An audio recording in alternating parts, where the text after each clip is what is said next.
Célébrez, célébrez, célébrez. Jacques Tiwa, Jacques Tiwa, Jacques Tiwa, eh. Célébrez, célébrez, célébrez. Jacques Tiwa, Jacques Tiwa, Jacques Tiwa, eh.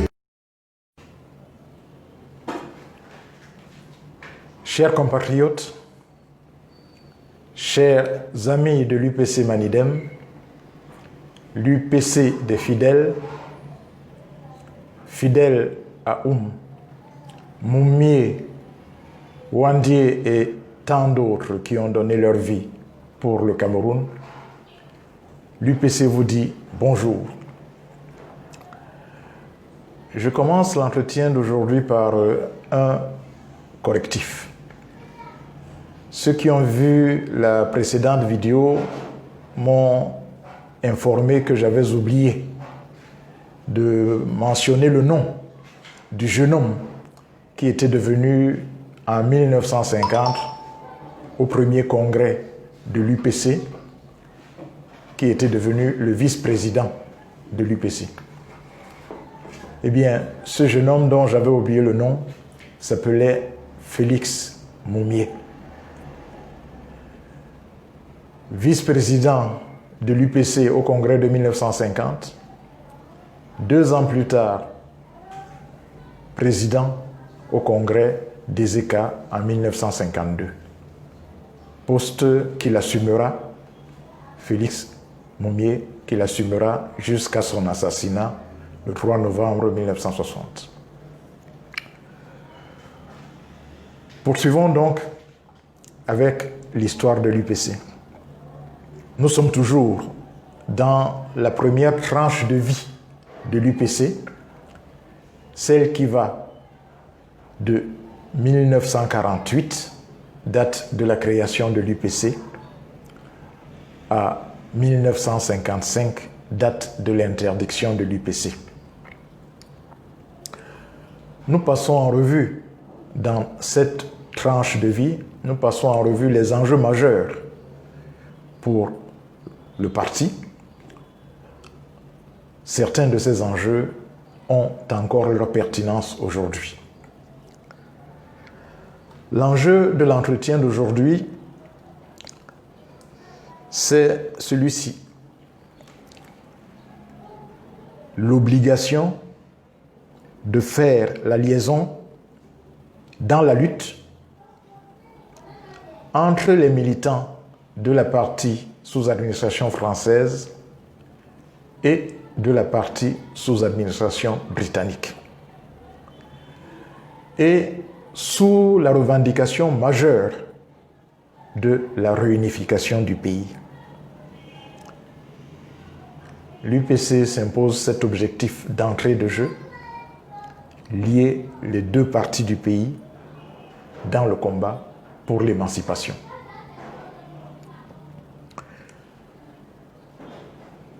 Essayons de comprendre le sens de cet enjeu en ces années-là. D'abord, les Camerounais en zone britannique et en zone française sont séparés par une frontière. Voici donc des populations, des familles, des communautés, les mêmes qui sont séparées par une frontière.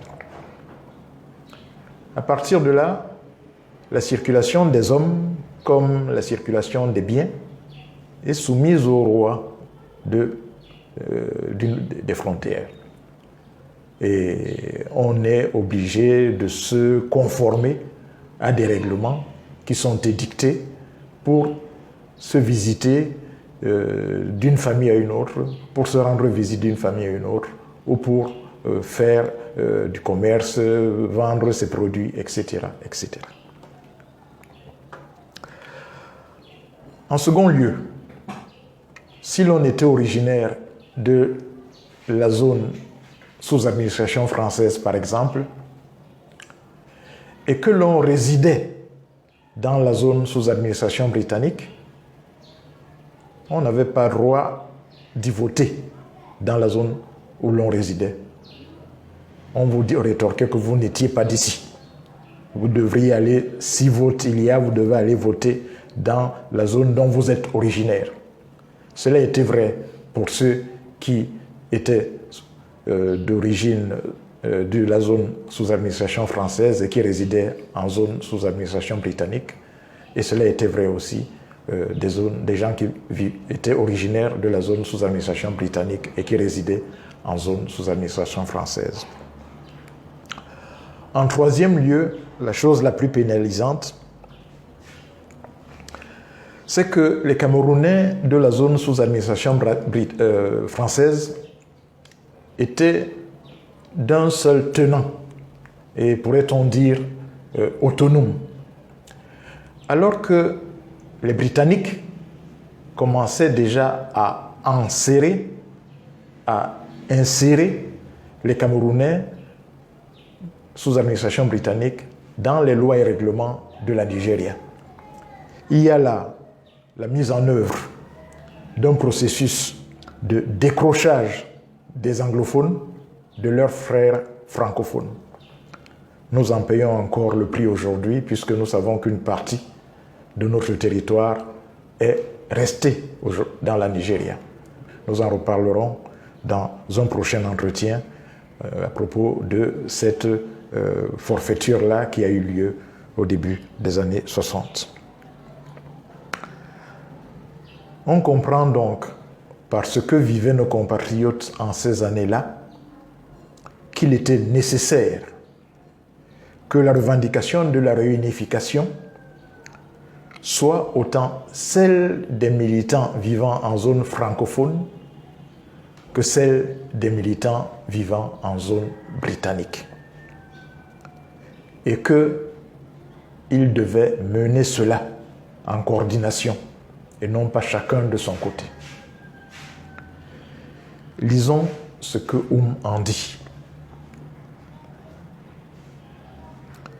Il y a maintenant une question qui a été soumise à l'ONU par des Camerounais vivant dans les deux zones. C'est la question de l'unification. Nous disons unification, mais nous devrions dire réunification, car notre Cameroun a toujours été un et indivisible. C'est donc une question claire, la réunification. C'est donc une question formulée par des Camerounais de part et d'autre d'une frontière artificielle.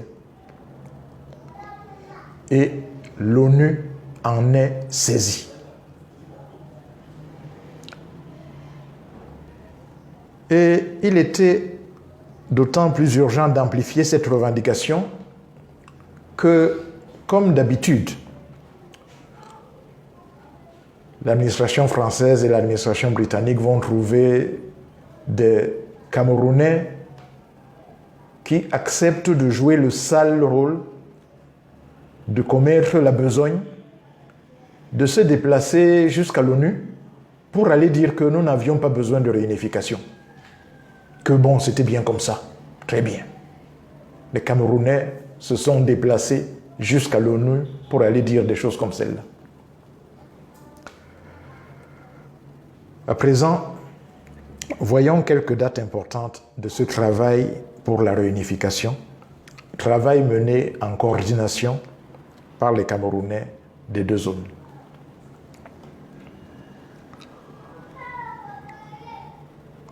Août 1951. Il y a une grande réunion du Cameroun United National Congress. Cette réunion a lieu à Kumba. Je signale en passant que le Cameroun United National Congress est formé par des gens qui avaient rompu avec le docteur Ndele. Cette réunion est restée dans l'histoire sous le nom de Première conférence de Kumba, août 1951. Du côté francophone, participant à cette réunion, il y a l'Union des populations du Cameroun, et puis il y a le Ngondo, d'Essawa. La première conférence de Kumba amplifie la protestation à propos du droit de vote des Camerounais résidant dans la partie sous administration britannique, quoique originaire de la partie sous administration française. Ce moment décisif de l'amplification de cette revendication permet, après cette réunion, que ce droit de vote soit arraché à l'administration britannique. Il s'ensuit qu'aux premières consultations populaires en zone britannique, les candidats alignés sur les positions de l'UPC obtiennent la majorité des élus. Dans la foulée du premier succès de la première conférence de Kumba, vient la deuxième conférence de Kumba qui a lieu en décembre 1951. À celle-ci, la délégation de l'UPC est une délégation de 26 membres.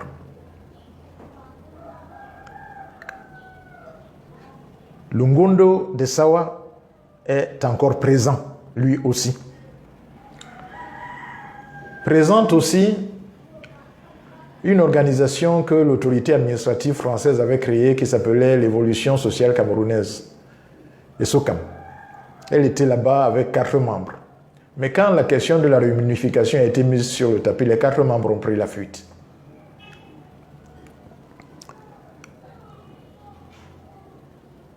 Après la deuxième conférence de Kumba, il y a une rencontre en août 1952 à Tiko. Là, il y a les délégations de Cameroun United National Congress et celle de l'UPC qui se rencontrent. Août 1952 à Tiko. Premièrement, les 2 délégations arrêtent un plan de combat pour la présentation de leurs revendications à la mission de visite de l'ONU qui est prévue bientôt sur le territoire. Elles conçoivent ensemble comment elles vont présenter les revendications des Camerounais à la mission de visite de l'ONU. En plus de ce plan d'action commun pour la mission de l'ONU, les 2 délégations déclarent ceci. Elles déclarent qu'il est indispensable de provoquer la convocation d'un congrès général de l'unité camerounaise. Et ce congrès devant se tenir, si possible, dans le territoire du Cameroun sous administration française et si possible au courant du mois de septembre 1952. Nous sommes en août 1952 quand les 2 délégations se rencontrent à Tiko. Ce congrès devra se tenir dans le courant du mois de septembre donc et aura comme base de discussion la question de l'unification, la question d'un délai pour l'octroi de l'indépendance et la question de la constitution d'un self-government. On peut donc dire, sans se tromper, que le congrès de l'UPC de septembre 1952 est ce congrès-là, le congrès de l'unité, où prennent part des ressortissants de la zone britannique et qu'il consacre, ce congrès de 1952 consacre une stratégie unitaire des militants des 2 zones.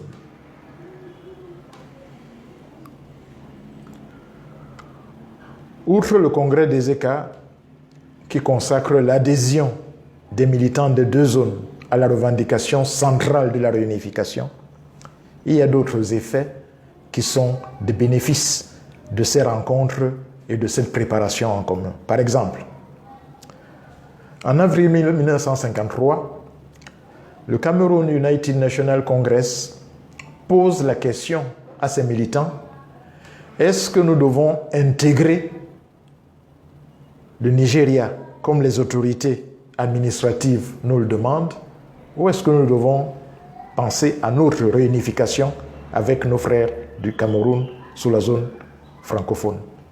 Sur 83, oui pour la réunification. Il y a une seule personne au niveau de la délégation du KUNC qui dit qu'elle voudrait le rattachement à la Nigeria. En décembre 1953, il y a des élections, référendums dans la partie sous administration britannique. Et la question qui est posée est de trancher entre l'intégration ou la non-intégration des Camerounais sous administration britannique dans la Nigeria.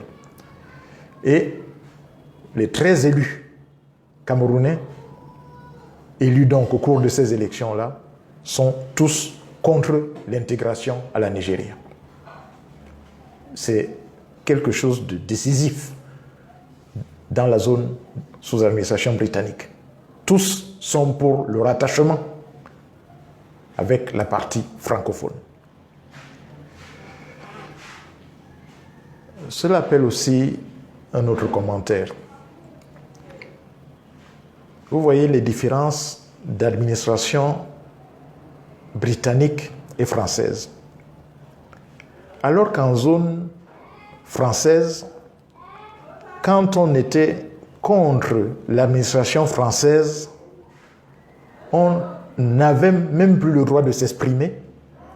On voit en revanche que dans la zone sous administration britannique, même en étant contre le rattachement à la Nigeria que préconisaient les Britanniques eux-mêmes, non seulement on avait le droit de vote, mais on était même un élu. Enfin, chers compatriotes et chers amis,